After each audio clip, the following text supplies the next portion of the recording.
ತಿಮೋತಿಗೆ ಬರೆದ 2ನೇ ಪತ್ರಿಕೆ. ತಿಮೋತಿಗೆ ಬರೆದ 2ನೇ ಪತ್ರಿಕೆ ಯಾರು ಬರೆದಿದ್ದಾರೆ? ಪೌಲನೇ ಬರೆದಿದ್ದಾನೆ. ಯಾವಾಗ ಬರೆದಿದ್ದಾನೆ? ಕ್ರಿಸ್ತ ಶಕ 66, 67ರ ಮಧ್ಯದಲ್ಲಿ ಬರೆದಿದ್ದಾನೆ. ಕೆಲವರು ಹೇಳ್ತಾರೆ 63, 64, 65, 66, 67ರ ಮಧ್ಯದಲ್ಲಿ ಎಂದು ಹೇಳ್ತಾರೆ. ಎಕ್ಸಾಕ್ಟ್ ಆಗಿ ಹೇಳಲಿಕ್ಕಾಗೋದಿಲ್ಲ. ಆದರೆ ಹೆಚ್ಚು ಜನ ಬೈಬಲ್ ಪಂಡಿತರು 66, 67 ಎನ್ನುವಂತಹ ವರ್ಷವನ್ನೇ ಹೆಚ್ಚು ಜನ ಒಪ್ಪಿಕೊಳ್ಳುತ್ತಾರೆ. ಹಾಗಾಗಿ ಈ ಪತ್ರಿಕೆ ಕ್ರಿಸ್ತ ಶಕ 66, 67ರಲ್ಲಿ ಬರೆದಿರಬಹುದು. ಯಾವ ಸ್ಥಳದಿಂದ ಬರೆದಿದ್ದಾನೆ? ರೋಮ್ ಎನ್ನುವಂತಹ ಸ್ಥಳದಿಂದ ಬರೆದಿದ್ದಾನೆ.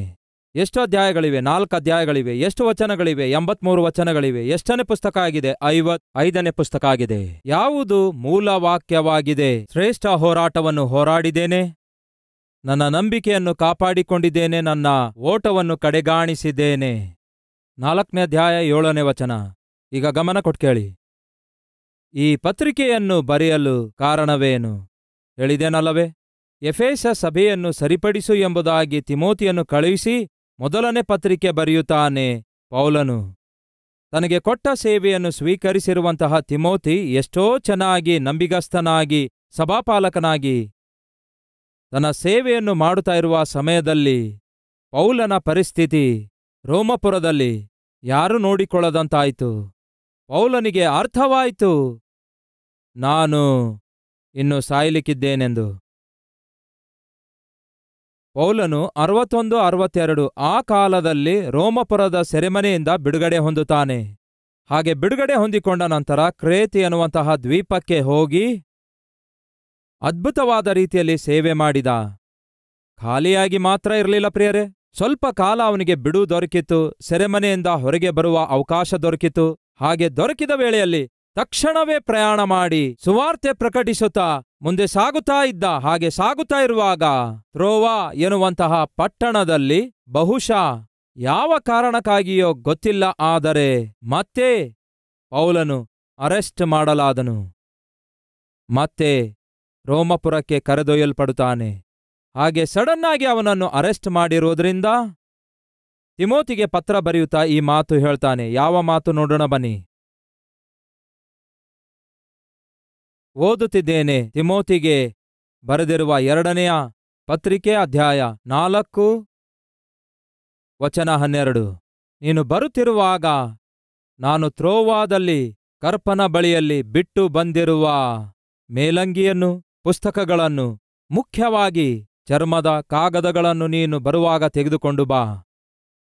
ಈ ಮಾತಿನ ಮೇರೆಗೆ ಬೈಬಲ್ ಪಂಡಿತರ ಅಭಿಪ್ರಾಯವೇನೆಂದರೆ, ಪೌಲನು ಸೆರೆಮನೆಯಿಂದ ಬಿಡುಗಡೆ ಹೊಂದಿಕೊಂಡ ನಂತರ ಸುವಾರ್ತೆ ಪ್ರಕಟಿಸಿಕೊಂಡು ಹೋಗುತ್ತಿರುವ ಸಮಯದಲ್ಲಿ ತ್ರೋವಾ ಎನ್ನುವಂತಹ ಪ್ರಾಂತ್ಯಕ್ಕೆ ಬಂದಾಗ ಬಹುಶಃ ಯಾವುದೋ ಒಂದು ಕಾರಣಕ್ಕಾಗಿ ಪೌಲನನ್ನು ಅರೆಸ್ಟ್ ಮಾಡ್ತಾರೆ.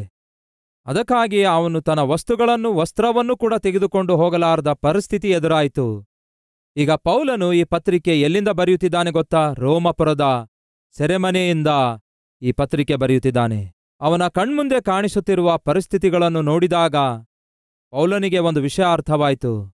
ಅದೇನೆಂದರೆ ಅವನ ದಿನಗಳು ಹತ್ತಿರವಾದವೆಂದು, ಅವನು ಸಾಯಲಿಕ್ಕಿದ್ದಾನೆ ಎಂಬ ವಿಷಯ ಅರ್ಥವಾಗಿರುವುದರಿಂದಲೇ ಈಗ ಪೌಲನು ತಾನು ಬಹಳವಾಗಿ ಪ್ರೀತಿಸಿರುವಂತಹ ತನ್ನ ಮಗನೆಂದು ಭಾವಿಸಿರುವಂತಹ ತಿಮೋತಿಗೆ ತನ್ನ ಮನಸ್ಸಿನಲ್ಲಿರುವಂತಹ ಸೇವೆಯ ಕುರಿತಾದ ಭಾರ ಆಗಿರಬಹುದು, ಅವನ ಮೇಲಿರುವಂತಹ ಪ್ರೀತಿಯಾಗಿರಬಹುದು, ಹೊರಚೆಲ್ಲುವಂತಹ ಪತ್ರಿಕೆ ಇದಾಗಿದೆ. ಕೇಳಿರಿ, ಇದು ಪೌಲನು ಬರೆದಂತಹ ಅತ್ಯಂತ ಕೊನೆಯ ಪತ್ರಿಕೆಯಾಗಿದೆ. ಸಾಯಲಿಕ್ಕಿರುವಂತಹ ಒಬ್ಬ ಶಿಲುಬೆಯ ಸೈನಿಕನು ತನ್ನ ಸೇವೆಯನ್ನು ಮುಂದೆ ಸಾಗಿಸಲಿಕ್ಕಿರುವಂತಹ ಒಬ್ಬ ಯೌವನ ಶಿಲುಬೆ ಸೈನಿಕನಿಗೆ ತನ್ನ ಮನಸ್ಸಲ್ಲಿರುವ ಮಾತುಗಳೆಲ್ಲ ಹೇಳ್ಕೊಳ್ತಿದ್ದಾನೆ. ಎಂದೇ ಆಗಲಿ ನಮ್ಮ ಆತ್ಮಿಕ ಜೀವಿತದಲ್ಲಿ ನಾವು ಮುಂಚೆ ಹೊಂದಿಕೊಂಡಿರುವಂತಹ ವೈರಾಗ್ಯ, ಪರಿಶುದ್ಧತೆ, ಆತ್ಮಿಕತೆ ಕಡಿಮೆಯಾಗಿರುವುದಾದರೆ ಈ ಪತ್ರಿಕೆ ಓದಿದಾಗ ಖಂಡಿತವಾಗಿ ಅದು ಮತ್ತೆ ಮತ್ತೆ ನಮ್ಮ ನರನಾಡಿಗಳಲ್ಲಿ, ಎಲುಬುಗಳಲ್ಲಿ, ರಕ್ತದಲ್ಲಿ ರೋಷದಿಂದ ತುಂಬಿಸುತ್ತದೆ. ಸಾಯಲಿಕ್ಕಿರುವಂತಹ ಒಬ್ಬ ಸೇವಕನು ಸೇವೆಯನ್ನು ಮುಂದೆ ಸಾಗಲಿಕ್ಕಿರುವ ಸೇವಕನೊಂದಿಗೆ ತನ್ನ ಹೃದಯ ಬಿಚ್ಚಿ ಮಾತಾಡಿ ಬರೆಯುವಂತಹ ಕಟ್ಟ ಕಡೆಯ ಪತ್ರಿಕೆ ಇದಾಗಿದೆ. ಏನ್ ಹೇಳ್ತಿದ್ದಾನೆ? 4ನೇ ಅಧ್ಯಾಯ 6ನೇ ವಚನ. ನಾನಂತೂ ಈಗಲೇ ಪಾನದ್ರವ್ಯವಾಗಿ ಅರ್ಪಿತನಾಗುತ್ತಾ ಇದ್ದೇನೆ. ನಾನು ಹೊರಟು ಹೋಗಬೇಕಾದ ಸಮಯವು ಸಮೀಪಕ್ಕೆ ಬಂದಿದೆ. ಶ್ರೇಷ್ಠ ಹೋರಾಟವನ್ನು ಹೋರಾಡಿದ್ದೇನೆ, ನನ್ನ ಓಟವನ್ನು ಕೊನೆಗಾಣಿಸಿದ್ದೇನೆ, ಕ್ರಿಸ್ತ ನಂಬಿಕೆಯನ್ನು ಕಾಪಾಡಿಕೊಂಡಿದ್ದೇನೆ. ನೀತಿವಂತರಿಗೆ ದೊರಕುವ ಜಯಮಾಲೆ ಮುಂದೆ ನನಗೆ ಸಿದ್ಧವಾಗಿದೆ. ತಿಮೋತಿ, ನನ್ನ ಮಗನಾದ ತಿಮೋತಿಯೇ, ನಿನಗೊಂದು ವಿಷಯ ಹೇಳಬೇಕು. ನಾನು ನನ್ನ ಓಟವನ್ನು ಫಿನಿಶ್ ಮಾಡಿದ್ದೇನೆ. ಈ ನಂಬಿಕೆಯ ಯಾತ್ರೆಯಲ್ಲಿ ಸಾಕ್ಷಿಯನ್ನು ಕಾಪಾಡಿಕೊಂಡಿದ್ದೇನೆ. ಸಾಕ್ಷಿಯನ್ನು ಕಾಪಾಡಿಕೊಳ್ಳುತ್ತಾ, ಸೇವೆಯನ್ನು ಕಾಪಾಡಿಕೊಳ್ಳುತ್ತಾ ನನ್ನ ಓಟವನ್ನು ಕಡೆಗಾಣಿಸಿದ್ದೇನೆ. ನಂಬಿಕೆಯನ್ನು ಕಾಪಾಡಿಕೊಂಡಿದ್ದೇನೆ. ಶ್ರೇಷ್ಠ ಹೋರಾಟವನ್ನೇ ಹೋರಾಡಿದ್ದೇನೆ. ನನ್ನ ಓಟವನ್ನು ಕಡೆಗಾಣಿಸಿದ್ದೇನೆ. ತಿಮೋತಿ, ಈಗ ಈ ಓಟ ನೀನು ಮುಂದೆ ಸಾಗಿಸಬೇಕು. ಪೌಲನು ಸಾಯುತ್ತಾನೆಂದು ತಿಳ್ಕೊಂಡಾಗ ಅವನ ಮನಸ್ಸಿಗೆ ಬಂದ ಏಕೈಕ ವ್ಯಕ್ತಿ ಯಾರು ಗೊತ್ತಾ ಪ್ರಿಯರೇ? ತಿಮೋತಿ. ಯಾಕೆಂದರೆ ತಿಮೋತಿ ಪೌಲನಿಗೆ ಮಗನಿಗಿಂತಲೂ ಹೆಚ್ಚಾಗಿದ್ದನು. ತಿಮೋತಿ ಪೌಲನನ್ನು ತಂದೆಯೆಂದು ಭಾವಿಸಿದನು. ಮಗನಾಗಿ ಎಲ್ಲಾ ವಿಷಯಗಳಲ್ಲಿ ಕರ್ತವ್ಯವನ್ನು ನಿರ್ವಹಿಸುತ್ತಿದ್ದನು. ಎಲ್ಲಿಗಾದರೂ ಕಳಿಸಿದ್ರೆ ಎದುರು ಮಾತಾಡದೆ ಹೋಗ್ತಾ ಇದ್ದನು. ಯಾವುದೇ ಜವಾಬ್ದಾರಿಕೆ ಕೊಟ್ರೆ ಆ ಜವಾಬ್ದಾರಿಕೆ ಅದ್ಭುತವಾಗಿ ನಿರ್ವಹಿಸುತ್ತಿದ್ದ. ಯೌವನ ಪ್ರಾಯದಲ್ಲಿ ರೋಷವುಳ್ಳವನಾಗಿ ನಾನು ಮಾಡ್ತಿರುವ ಸೇವೆಯಲ್ಲಿ ಕೈಲಾದಷ್ಟು ಸಹಾಯ ಮಾಡಿ ಎಷ್ಟೋ ಅದ್ಭುತವಾಗಿ ಸೇವೆ ಮಾಡಿದ್ದಾನೆ. ಹಾಗಾಗಿ ತಿಮೋತಿಗೆ ನನ್ನ ಕೊನೆ ಮಾತುಗಳನ್ನು ಹೇಳಬೇಕು. ತಿಮೋತಿಯನ್ನು ನಾನು ಬಲಪಡಿಸಬೇಕು ಎಂಬ ಉದ್ದೇಶದಿಂದ ಸಾಯುವಂತಹ ಒಬ್ಬ ಶಿಲುಬೆಯ ವೀರನು, ಶಿಲುಬೆಯ ಸೇವೆ ಮುಂದೆ ಸಾಗಿಸಲಿಕ್ಕಿರುವಂತಹ ಒಬ್ಬ ಯವನಸ್ಥನೊಂದಿಗೆ ಮನಬಿಚ್ಚಿ ಮಾತಾಡಿ ಬರೆದಿರುವಂತಹ ಒಂದು ಪರ್ಸನಲ್ ಲೆಟರ್ ಆಗಿದೆ. ಇದು ವೈಯಕ್ತಿಕವಾಗಿ ತಿಮೋತಿಗೆ ಪೌಲನು ಬರೆದಿರುವಂತಹ ಲೆಟರ್ ಆಗಿದೆ. ಈ ಪತ್ರಿಕೆಯಲ್ಲಿ 4 ವಿಷಯಗಳಿವೆ. 1 ಬಾಲ್ಯ, 2 ಬಲ, 3 ಭಾರ, 4 ಭಾಗ್ಯ. ಈ 4 ವಿಷಯಗಳು ತಿಮೋತಿಗೆ ಬರೆದ 2ನೇ ಪತ್ರಿಕೆಯಲ್ಲಿ ನಿಮಗೆ ಕಾಣಿಸುತ್ತವೆ. ಬಾಲ್ಯ, ತಿಮೋತಿ, ನಿನ್ನ ಕುರಿತು ನಾನು ಜ್ಞಾಪಕ ಮಾಡಿಕೊಂಡಾಗ, ನಿನ್ನ ಕುರಿತು ನಾನು ಆಲೋಚಿಸಿದಾಗ, ನಿನ್ನ ಬಗ್ಗೆ ಯೋಚಿಸಿದಾಗ, ನಿನ್ನ ನಿಷ್ಕಪಟವಾದ ನಂಬಿಕೆಯನ್ನು ನಾನು ನೆನೆಸಿಕೊಂಡಾಗ ಎಷ್ಟು ಸಂತೋಷಿಸುತ್ತೇನೆ ಗೊತ್ತಾ? ತಿಮೋತಿ, ಎಂಥ ಅದ್ಭುತವಾದ ಆತ್ಮಿಕತೆ ನಿನ್ನದು. ಒಬ್ಬ ಸೇವಕನು ತನ್ನ ಜೊತೆ ಇದ್ದುಕೊಂಡು ಸೇವೆ ಮಾಡುವಂತಹ ಒಬ್ಬ ಯವನಸ್ಥನಿಗೆ ಈ ಸಾಕ್ಷಿಯನ್ನು ಕೊಡುವಂಥದ್ದು ನಿಜವಾಗ್ಲೂ ಆ ಯವನಸ್ಥನಿಗೆ ಈ ಸಾಕ್ಷಿ ಎಷ್ಟು ಧೈರ್ಯ ಕೊಡುತ್ತೆ ಯೋಚಿಸಿ.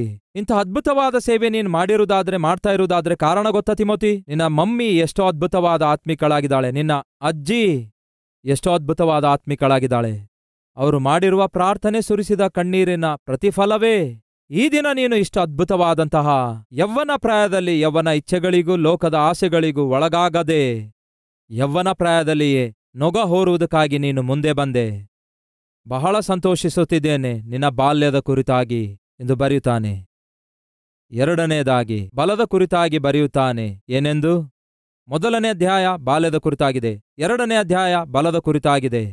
ನನ್ನ ಮಗನೇ, ಕ್ರಿಸ್ತ ಯೇಸುವಿನಲ್ಲಿರುವಂತಹ ಕೃಪೆಯ ನಿಮಿತ್ತ ಬಲವುಳ್ಳವನಾಗಿರು, ಬಲವುಳ್ಳವನಾಗಿ ಜೀವಿಸು. ಕ್ರೈಸ್ತಿಯ ಸೇವೆ ಎನ್ನುವಂಥದ್ದು ಹೋರಾಟದಿಂದ ಕೂಡಿದಾಗಿದೆ. ಒಬ್ಬ ಸೈನಿಕನು ಸೈನ್ಯದೊಳಗೆ ಸೇರಿದಾಗ ಆ ಸೈನಿಕನು ಸೇರಿಸಿಕೊಂಡಂಥವನನ್ನು ಸಂತೋಷಪಡಿಸಲು ಏನ್ಮಾಡ್ತಾನೆ? ಎಷ್ಟೇ ಕಷ್ಟ ಆದರೂ ತನ್ನ ಜವಾಬ್ದಾರಿಕೆಯನ್ನು ನಿರ್ವಹಿಸುತ್ತಾನೆ. ಹಾಗೆಯೇ ನಿನ್ನನ್ನು ದೇವರು ತನ್ನ ಸೈನ್ಯದಲ್ಲಿ ಸೇರಿಸಿಕೊಂಡಿದ್ದಾರೆ. ಬಲವುಳ್ಳವನಾಗಿರು, ನಿನ್ನನ್ನು ಸೇರಿಸಿಕೊಂಡ ದೇವರನ್ನು ಸಂತೋಷಪಡಿಸು ಎಂದು ಹೇಳುತ್ತಾ ಆನಂತರ ಯಾವ ರೀತಿಯಾಗಿ ಬಲವುಳ್ಳವನಾಗಿ ಮುಂದಕ್ಕೆ ಸಾಗಬೇಕು ಎಂದು ಮುಂದಿನ ವಚನ ನೀವು ಓದುವಾಗ ಗೊತ್ತಾಗ್ತದೆ. 3ನೇದಾಗಿ ಭಾರ. ಯಾಕೆಂದರೆ ತಿಮೋತಿ, ಇದು ಭಾರದಿಂದ ಕೂಡಿದ ಸೇವೆಯಾಗಿದೆ. ಯಾಕೆಂದರೆ ನಾವು ಕಡೇ ದಿವಸಗಳಲ್ಲಿದ್ದೇವೆ.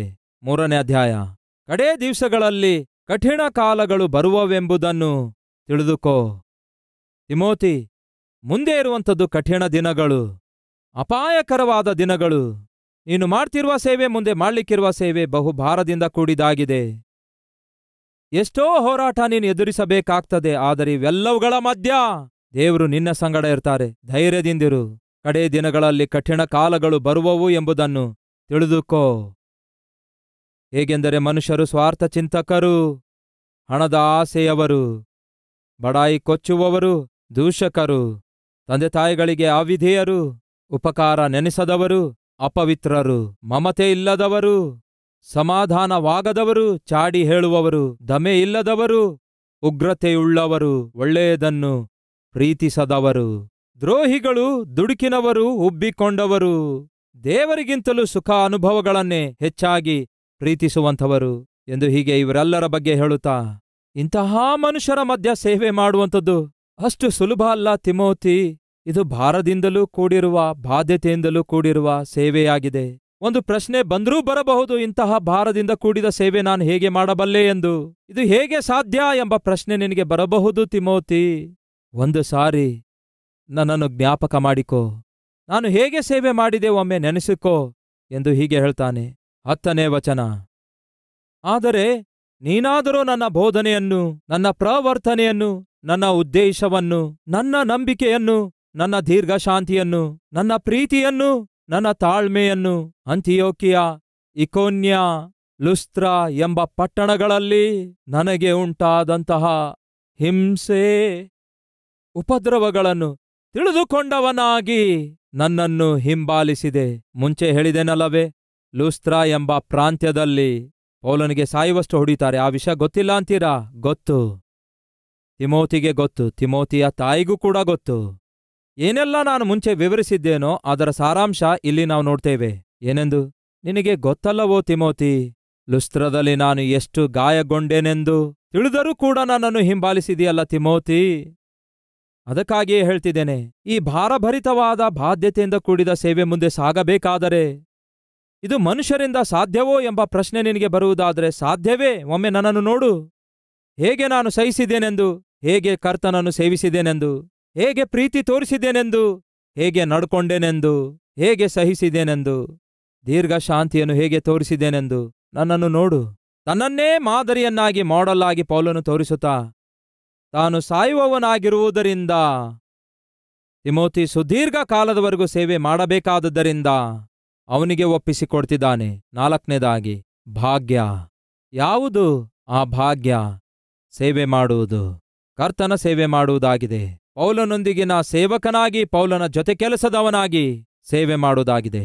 ಅಷ್ಟೇ ಅಲ್ಲ, ಪೌಲನಿಂದ ಬಹಳವಾಗಿ ಪ್ರೀತಿಸಲ್ಪಟ್ಟವನಾಗಿ, ಪೌಲನ ದೃಷ್ಟಿಯಲ್ಲಿ ಬಹು ನಂಬಿಗಸ್ತನಾಗಿ ತಿಮೋತಿ ಜೀವಿಸುವುದು ನಿಜವಾಗ್ಲೂ ಭಾಗ್ಯಕರವಾಗಿದೆ. ಅದಕ್ಕಾಗಿಯೇ ಪೌಲನು ತಿಮೋತಿಗೆ ಹೇಳ್ತಿದ್ದಾನೆ, ತಿಮೋತಿ ಬೇಗನೆ ಬಾ, ತಿಮೋತಿ ಬೇಗನೆ ಬಾ, ನಿನ್ನನ್ನು ನೋಡಬೇಕೆಂದು ಆಶಿಸುತ್ತಿದ್ದೇನೆ ತಿಮೋತಿ. ನಾನು ಹೊರಟು ಹೋಗುವ ಮುಂಚೆ, ಸಾಯುವುದಕ್ಕಿಂತ ಮುಂಚೆ ನಿನ್ನನ್ನು ನೋಡಬೇಕು ಎಂದು ಆಶಿಸುತ್ತಿದ್ದೇನೆ ತಿಮೋತಿ. ತಿಮೋತಿ ಬರೋಣಕ್ಕೋಸ್ಕರ ತಿಮೋತಿಯನ್ನು ನೋಡಬೇಕೆನ್ನುವಂತಹ ಆಸೆ ಪೌಲನು ತನ್ನ ಕೊನೆ ದಿನಗಳಲ್ಲಿ ಹೊಂದಿಕೊಂಡಿರುವುದಾದರೆ ನಿಜವಾಗ್ಲೂ ಅದು ಎಂಥ ದೊಡ್ಡ ಧನ್ಯತೆಯಾಗಿದೆ. ಒಮ್ಮೆ ಯೋಚನೆ ಮಾಡಿ. 11ನೇ ವಚನ. ಲೂಕನು ಮಾತ್ರವೇ ನನ್ನ ಬಳಿಯಲ್ಲಿದ್ದಾನೆ. ಮಾರ್ಕನನ್ನು ಕರೆದುಕೊಂಡು ಬಾ, ಅವನು ಸೇವೆಯಲ್ಲಿ ನನಗೆ ಬಹಳ ಪ್ರಯೋಜನಕರವಾಗಿ ಇದ್ದನು. ತುಖೀಕನನ್ನು ಎಫೇಸಕ್ಕೆ ಕಳುಹಿಸಿದ್ದೇನೆ. ಲೂಕನೊಬ್ಬನೇ ನನ್ನೊಂದಿಗಿದ್ದಾನನ್ನುತ್ತಾನೆ. ಏನೀ ಲೂಕನು ನೋಡಿ, ಕಷ್ಟಪಟ್ಟು ಸೇವೆ ಮಾಡುವುದನ್ನು ಬಿಟ್ರೆ ಬೇರೆ ಏನು ಗೊತ್ತಿಲ್ಲ ಈ ಲೂಕನಿಗೆ. ಹಾಗೆಯೇ ಪೌಲನು ಕೂಡ ಆಗಿದ್ದ, ತಿಮೋತಿ ಕೂಡ ಆಗಿದ್ದ. ಪೌಲನೊಂದಿಗಿರುವಂಥವರನ್ನು ನೀವು ಗಮನ ಕೊಟ್ಟು ಒಂದು ವೇಳೆ ನೋಡುವುದಾದರೆ ಅವರು ತಿನ್ನುವವರಾಗಿರಲಿಲ್ಲ, ತಿರುಗಾಡುವವರಲ್ಲ, ನಿದ್ರೆ ಮಾಡುವವರಲ್ಲ, ಸೋಮಾರಿಗಳಂತೂ ಅಲ್ಲವೇ ಅಲ್ಲ. ಪ್ರಾಣ ಅಪಾಯದಲ್ಲಿಟ್ಟು ಸೇವೆ ಮಾಡಿದವರಾಗಿದ್ರು. ಕನಿಷ್ಠ ವಿವಾಹ ಮಾಡಿಕೊಳ್ಳಬೇಕೆಂಬ ಆಲೋಚನೆ ಇಲ್ಲದೆ ಸೇವೆಯನ್ನೇ ಮುಂದೆ ಸಾಗಿಸುವಂಥವರಾಗಿದ್ರು. ಪೌಲನು ಸಾಯುತ್ತಾ ಇರುವ ಗಳಿಗೆಯಲ್ಲಿ ಕೊನೆಗೆ ಒಂದು ಸಾರಿ ಆದರೂ ತಿಮೋತಿಗೆ ನೋಡಬೇಕೆಂದು, ಹಾಗೆಯೇ ಅವನ ಮನಸ್ಸಲ್ಲಿರುವಂತಹ ಆ ಭಾರವನ್ನೆಲ್ಲ, ಇರುವ ಪ್ರೀತಿಯನ್ನೆಲ್ಲ ಈ ಪತ್ರಿಕೆಯ ಮೂಲಕ ತಿಳಿಯಪಡಿಸಬೇಕೆಂದು ಬರೆದಿರುವಂತಹ ಒಂದು ಪರ್ಸನಲ್ ಲೆಟರ್ ಆಗಿದೆ. ಒಬ್ಬ ತಂದೆ ತನ್ನ ಪ್ರಿಯನಾಗಿರುವ ಮಗನಿಗೆ ತನ್ನ ಕೊನೆ ಭಾವನೆಗಳೆಲ್ಲ ಹಂಚಿಕೊಳ್ಳಬೇಕು ಎಂದು ಆಲೋಚಿಸುತ್ತಾ ಕೊಟ್ಟಿರುವಂತಹ ಸಂದೇಶದ ಸಾರಾಂಶವೇ ಈ ತಿಮೋತಿಗೆ ಬರೆದ 2ನೆಯ ಪತ್ರಿಕೆಯಾಗಿದೆ. ಈ ಪತ್ರಿಕೆಯನ್ನು ಎಂದೇ ನಾವು ಓದುವಾಗ ಅದು ಖಂಡಿತವಾಗಿ ನಮ್ಮ ಆತ್ಮಿಕತೆಯನ್ನು ಬಲಪಡಿಸುತ್ತದೆ, ಧೈರ್ಯಗೊಳಿಸುತ್ತದೆ. ಅಷ್ಟು ಮಾತ್ರವಲ್ಲ, ನಮ್ಮ ಜೀವಿತಗಳಿಗೆ ಸವಾಲು ಎಸೆಯುತ್ತದೆ. ಹಾಗಾಗಿ ಯಾರೇ ಆಗಲಿ, ಎಂದೇ ಆಗಲಿ, ಆತ್ಮಿಕ ಜೀವಿತದಲ್ಲಿ ಇಲ್ಲವೇ ಸೇವೆ ಮಾಡುವಂಥವರು ಸೇವೆಯ ಜೀವಿತದಲ್ಲಿ ಸ್ವಲ್ಪ ಏನಾದರೂ ಉಗುರು ಬೆಚ್ಚತನ ಅನುಭವಿಸುತ್ತಿರುವುದಾದರೆ ತಿಮೋತಿಗೆ ಬರೆದ 2ನೇ ಪತ್ರಿಕೆಯನ್ನು ಓದಿರಿ.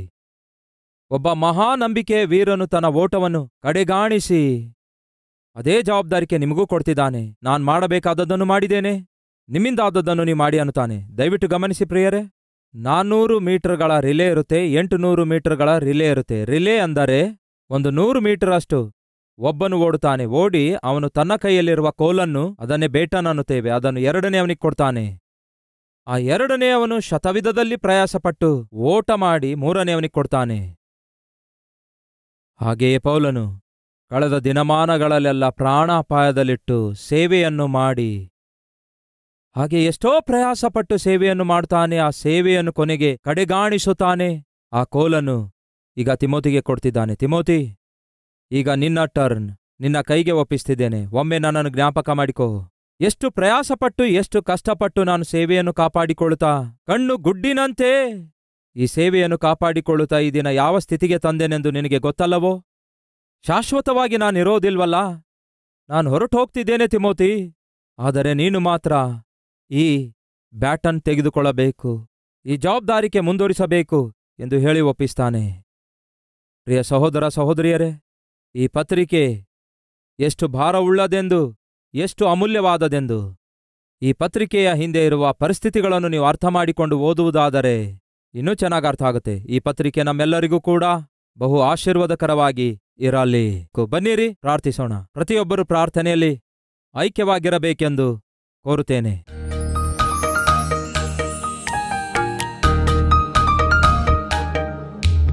ಮಹಾಪರಿಶುದ್ಧನಾದ ಪ್ರೀತಿಯುಳ್ಳ ತಂದೆಯೇ, ಎಲ್ಲೇ ಆಗಲಿ ಯಾವುದೇ ಸಭೆಗೆ ಸಮಸ್ಯೆ ಬಂದಾಗ ತಿಮೋತಿಯೇ ಮೊದಲು ಪೌಲನ ಮನಸ್ಸಿಗೆ ಬರುವ ಶಿಷ್ಯನು. ಎಷ್ಟು ಅದ್ಭುತ! ಕಾರಣ ಬಹು ನಂಬಿಗಸ್ತನಾದ ಸೈನಿಕನಾಗಿದ್ದನು, ಅವನು ನಂಬಿದ ಸೇವಕನಾಗಿದ್ದನು. ಅಂತಹ ಸೇವಕರಾಗಿ ದೇವರೇ ನಾವೆಲ್ಲರೂ ಇರುವ ಹಾಗೆ ಸಹಾಯ ಮಾಡಿರಿ. ಸೇವೆಯನ್ನು ದೇವರೇ ಆ ರೀತಿಯಾಗಿ ಪ್ರೀತಿಸುವ ಮನಸ್ಸು ನಮ್ಮೆಲ್ಲರಿಗೆ ದಯಪಾಲಿಸಿರಿ. ಪೌಲನು ಮರಣ ಹೊಂದುತ್ತಿರುವಾಗ ಅವನು ನೋಡಲು ಬಯಸಿದ್ದು, ಮರಣ ಹೊಂದುವ ಮೊದಲು ಜವಾಬ್ದಾರಿಕೆ ಒಪ್ಪಿಸಲು ಬಯಸಿದ್ದು ತಿಮೋತಿಗೆ. ಅಷ್ಟೊಂದು ಪೌಲನು ತಿಮೋತಿಯನ್ನು ಪ್ರೀತಿಸ್ತಾನೆ. ಅದೇ ರೀತಿಯಾಗಿ ತಿಮೋತಿ ಪೌಲನನ್ನು ತಂದೆಯೆಂದು ಭಾವಿಸಿ ಸೇವೆ ಸಲ್ಲಿಸುತ್ತಾನೆ. ತಂದೆಯೇ, ದೇವರೇ, ಇಂತಹ ಮಕ್ಕಳನ್ನು ಕರ್ತನೆ ಸೇವೆಯಲ್ಲಿ, ಸಭೆಯಲ್ಲಿ ಸಭಾಪಾಲಕರಿಗೆ ದಯಪಾಲಿಸಿರಿ. ಹಾಗೆಯೇ ಅಂಥವರನ್ನು ಪ್ರೀತಿಸುವ ಸ್ವಭಾವ ನಮ್ಮಂತಹ ಸೇವಕರೆಲ್ಲರಿಗೆ ಅನುಗ್ರಹಿಸಿರಿ. ಪೌಲನು ಯಾವ ರೀತಿ ತನ್ನ ನಂಬಿಕೆಯನ್ನು ಕಾಪಾಡಿಕೊಂಡನೋ, ಯಾವ ರೀತಿ ಶ್ರೇಷ್ಠ ಹೋರಾಟವನ್ನು ಹೋರಾಡಿದನೋ, ಯಾವ ರೀತಿ ತನ್ನ ಓಟವನ್ನು ಕಡೆಗಾಣಿಸಿದನು ತಂದೆಯಾದ ದೇವರೇ, ಅದೇ ರೀತಿಯಾಗಿ ನಾವೆಲ್ಲರೂ ಕೂಡ ನಮ್ಮ ನಂಬಿಕೆಯನ್ನು ಕಡೆ ಉಸಿರಿನವರೆಗೂ ಕಾಪಾಡಿಕೊಳ್ಳಬೇಕು. ಶ್ರೇಷ್ಠ ಹೋರಾಟವನ್ನೇ ಹೋರಾಡಬೇಕು. ನಮ್ಮ ಓಟವನ್ನು ನಿಮ್ಮ ಚಿತ್ತಾನುಸಾರವಾಗಿ ಕಡೆಗಾಣಿಸಿ ನಿಮ್ಮ ರಾಜ್ಯದಲ್ಲಿ ಸೇರಬೇಕು. ಅಂತಹ ಕೃಪೆ ದಯಪಾಲಿಸಿರೆಂದು ಯೇಸುವಿನ ನಾಮದಲ್ಲಿ ಬೇಡಿ ಹೊಂದಿದ್ದೇವೆ ತಂದೆಯೇ, ಆಮೇನ್.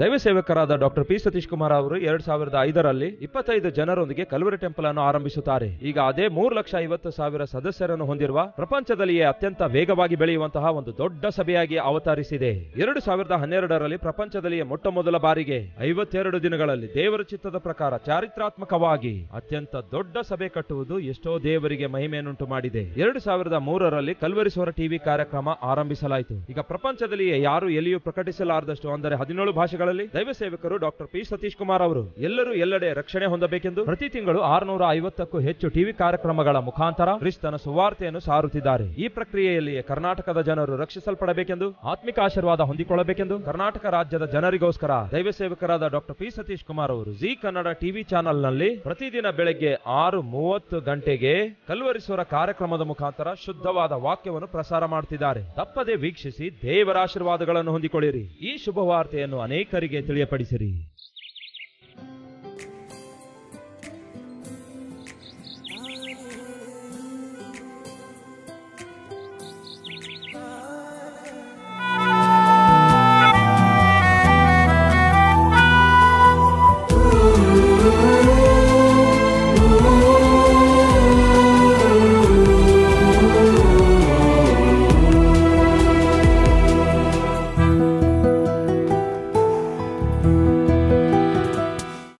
ಕಲ್ವರಿ ಸ್ವರವನ್ನು ಕೋಟ್ಯಾಂತರ ಜನ ವೀಕ್ಷಿಸುತ್ತಿದ್ದಾರೆ.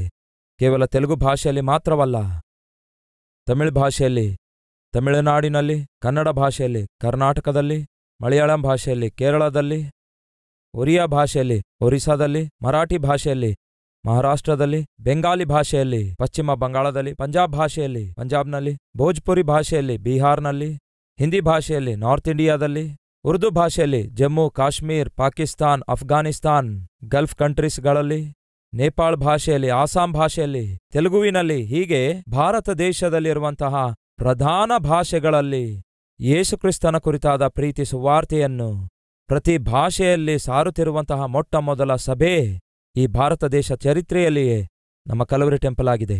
ಯಾಕೆ ಇಷ್ಟೊಂದು ಸುವಾರ್ತೆ ಪ್ರಕಟಿಸುತ್ತಾ ಇದ್ದೇವೆ? ಯಾಕೆ ಇಷ್ಟೊಂದು ಭಾಷೆಗಳಲ್ಲಿ ಸುವಾರ್ತೆ ತಲುಪಿಸಬೇಕೆಂದು ತವಕಿಸುತ್ತಿದ್ದೇವೆ? ದಯವಿಟ್ಟು ಕೇಳಿ. ರೋಮಪುರದವರಿಗೆ ಬರೆದ ಪತ್ರಿಕೆ 10ನೇ ಅಧ್ಯಾಯ 13ನೇ ವಚನ ಹೇಳುವುದೇನೆಂದರೆ, ಕರ್ತನ ನಾಮವನ್ನು ಹೇಳಿಕೊಳ್ಳುವವರೆಲ್ಲರಿಗೇ ರಕ್ಷಣೆಯಾಗುವುದು. ಯಾರು ರಕ್ಷಿಸಲ್ಪಡುತ್ತಾರಂತೆ? ಕರ್ತನ ನಾಮದಲ್ಲಿ ಪ್ರಾರ್ಥನೆ ಮಾಡುವಂಥವರು ರಕ್ಷಿಸಲ್ಪಡುತ್ತಾರೆ. ಯಾರಾದರೂ ರಕ್ಷಿಸಲ್ಪಡಬೇಕು, ತಾವು ಮಾಡಿದ ಪಾಪದಿಂದ ಬಿಡುಗಡೆ ಹೊಂದಬೇಕಾದರೆ ಯೇಸುವಿಗೆ ಪ್ರಾರ್ಥಿಸಬೇಕು. ಯೇಸುವಿಗೆ ಪ್ರಾರ್ಥಿಸಬೇಕಾದರೆ ಯೇಸುವಿನಲ್ಲಿ ನಂಬಿಕೆ ಇಡಬೇಕು. ಯೇಸುವಿನಲ್ಲಿ ನಂಬಿಕೆ ಇಡಬೇಕಾದರೆ ಯೇಸುವಿನ ಕುರಿತಾಗಿ ಕೇಳಬೇಕು. ಯೇಸುವಿನ ಕುರಿತು ಕೇಳಬೇಕಾದರೆ ಯಾರಾದರೂ ಕೇಳುವಂತೆ ಮಾಡಬೇಕು. ಯಾರಾದರೂ ಒಬ್ಬರು ಕೇಳುವಂತೆ ಮಾಡಬೇಕಾದ್ರೆ ಹಾಗೆ ಕೇಳುವಂತೆ ಮಾಡುವವರಿಗೆ ಯಾರಾದರೂ ಒಬ್ಬರು ಕಳುಹಿಸಬೇಕು. ಕಲ್ವರಿ ಸ್ವರಕ್ಕೆ ಸಹಾಯ ಮಾಡುವಂತಹ ನೀವೆಲ್ಲ ಏನ್ ಮಾಡ್ತಿದ್ದೀರಿ ಗೊತ್ತಾ? ಈ ದೀನ ಸೇವಕನು ಸಾರುವಂತಹ ಸುವಾರ್ತೆಯ ಹಿಂದೆ ಇದ್ದುಕೊಂಡು ಪ್ರಕಟಿಸುವಂತೆ ಮಾಡುತ್ತಿದ್ದೀರಿ. ನಾನು ಸಾರುವಂತಹ ಈ ಸಂದೇಶಗಳು 17 ಭಾಷೆಗಳಲ್ಲಿ ಭಾರತ ದೇಶದ 4 ದಿಕ್ಕುಗಳಲ್ಲಿ ಸಾರಲ್ಪಡ್ತಿದೆ. ಭಾರತ ದೇಶದಲ್ಲಿ ಅಷ್ಟೇ ಅಲ್ಲ, ನಮ್ಮ ಬಲಗಡೆಯಲ್ಲಿರುವ ಬಾಂಗ್ಲಾದೇಶಲ್ಲಾಗಿರ್ಬೋದು, ನಮ್ಮ ಕೆಳಭಾಗದಲ್ಲಿರುವ ಶ್ರೀಲಂಕಾದಲ್ಲಿ, ಮೇಲಿರುವಂತಹ ನೇಪಾಲ್ನಲ್ಲಿ, ಎಡಭಾಗದಲ್ಲಿರುವ ಪಾಕಿಸ್ತಾನ್, ಅಫ್ಘಾನಿಸ್ತಾನ್, ಗಲ್ಫ್ ಕಂಟ್ರೀಸ್ಗಳಲ್ಲಿ ಈ ದಿನ ಕಲ್ವರಿ ಸ್ವರ ಪ್ರಸಾರವಾಗುತ್ತಾ ಇದೆ. ಅವರು ಮಾತಾಡುವಂತಹ ಭಾಷೆಯಲ್ಲಿಯೇ ಕೇವಲ ನಮ್ಮ ದೇಶದಲ್ಲಿ ಮಾತ್ರವಲ್ಲ, ನಮ್ಮ ದೇಶದ ಸುತ್ತಲಿರುವಂತಹ ದೇಶಗಳಲ್ಲಿ ಸುವಾರ್ತೆ ಸಾರುತ್ತಾ ಇದ್ದೇವೆ. ಮುಂದ್ಬರುವಂತಹ ದಿನಗಳಲ್ಲಿ ಏಷ್ಯಾ ಖಂಡದಲ್ಲಿರುವಂತಹ ಪ್ರತಿ ದೇಶಕ್ಕೆ ಸುವಾರ್ತೆ ಸಾರುವಂತಹ ಸಭೆಯಾಗಿ ನಮ್ಮ ಸಭೆಯನ್ನು ದೇವರು ಆಶೀರ್ವದಿಸಬೇಕು ಎಂದು ನಾವು ಪ್ರಾರ್ಥಿಸುವವರಾಗಿರಬೇಕು. ನಾವು ತಿಳಿದುಕೊಂಡಿರುವ ಸತ್ಯವನ್ನು ತಿಳಿಸಲಾರದೇ ಇರುವುದಾದರೆ ಎಷ್ಟು ನಷ್ಟ. ಒಂದು ನಿರ್ಣಯ ತೆಗೆದುಕೊಳ್ಳಿ. ನಾನು ರಕ್ಷಿಸಲ್ಪಟ್ಟಿರುವುದಾದರೆ ಯಾರೋ ಒಬ್ಬರು ನನಗೆ ಯೇಸುವಿನ ಬಗ್ಗೆ ತಿಳಿಸಿದ್ರು. ಹಾಗೆಯೇ ನಶಿಸಿ ಹೋಗುವಂಥವರು ರಕ್ಷಿಸಲ್ಪಡಬೇಕಾದರೆ ನಮಗೆ ಇಷ್ಟು ಚೆನ್ನಾಗಿ ವಾಕ್ಯ ಸಾರುವಂತಹ ದೀನ ಸೇವಕರನ್ನು ದೇವರು ನಮ್ಗೆ ಕೊಟ್ಟಿದ್ದಾರೆ. ವಾಕ್ಯ ಬಹು ವಿವರವಾಗಿಯೂ, ವಾಕ್ಯ ಬಹು ಅರ್ಥಗರ್ಭಿತವಾಗಿಯೂ, ಎಲ್ಲರೂ ಅರ್ಥ ಮಾಡಿಕೊಳ್ಳುವ ವಿಧಾನದಲ್ಲಿಯೂ ವಾಕ್ಯ ಸಾರುವಂತಹ ಸೇವಕರನ್ನು ದೇವರು ನಮ್ಗೆ ಕೊಟ್ಟಿದ್ದಾರೆ. ಈ ಸೇವಕರಿಗೆ ಸಹಾಯ ಮಾಡುವುದಾದರೆ, ಇಂತಹ ಸಂದೇಶವನ್ನು ಅನೇಕ ಲಕ್ಷಾಂತರ ಜನರು ಕೇಳುವಂತೆ ಮಾಡುವುದಾದರೆ ಅನೇಕರ ಜೀವಿತಗಳು ಬದಲಾಗುತ್ತವೆ ಎಂಬ ನಂಬಿಕೆ ಖಂಡಿತವಾಗಿ ನಿಮ್ಮೆಲ್ಲರಿಗೆ ಇದ್ದೇ ಇರುತ್ತೆ. ಆ ನಂಬಿಕೆಯುಳ್ಳ ಸಹೋದರ ಸಹೋದರಿಯರೇ, ಅದನ್ನು ಕ್ರಿಯೆಯಲ್ಲಿಡಿರಿ. ಸುವಾರ್ತೆ ತಲುಪಿಸಿರಿ. ಕರ್ತನ ನಾಮದಲ್ಲಿ ಪ್ರಾರ್ಥಿಸುವವರೆಲ್ಲರಿಗೆ ಏನಾಗುತ್ತೆ? ರಕ್ಷಣೆ ಉಂಟಾಗ್ತದೆ. ಹಾಗೆ ಪ್ರಾರ್ಥಿಸಬೇಕಾದರೆ ನಂಬಿಕೆ ಇಡಬೇಕು. ಹಾಗೆ ನಂಬಿಕೆ ಇಡಬೇಕಾದರೆ ಕೇಳಬೇಕು. ಕೇಳಬೇಕಾದರೆ ಯಾರಾದರೂ ಒಬ್ಬರು ಕೇಳುವಂತೆ ಮಾಡಬೇಕು. ಕೇಳುವಂತೆ ನನ್ನಂತಹ ಸೇವಕರು ಮಾಡಬೇಕಾದರೆ ನನ್ನ ಹಿಂದೆ ಇದ್ದುಕೊಂಡು ಏನ್ ಮಾಡಬೇಕು? ಈ ಸೇವಕನ ಸ್ವರವನ್ನು ಅನೇಕ ಭಾಷೆಗಳಲ್ಲಿ ತರ್ಜುಮೆ ಮಾಡಿ ಕೇಳುವಂತೆ ಮಾಡಬೇಕು.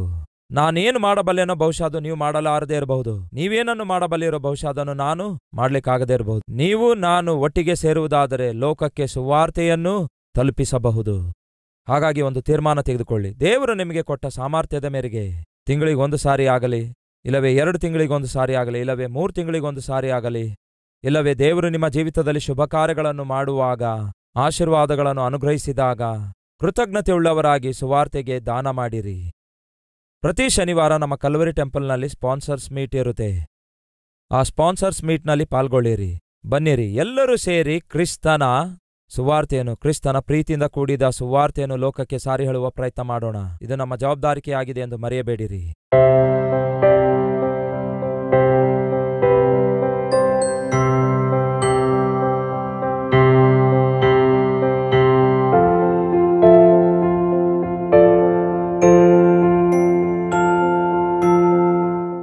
ನಮ್ಮ ವಿಳಾಸ Calvary, post box number 30, Kukatpally, Hyderabad 72.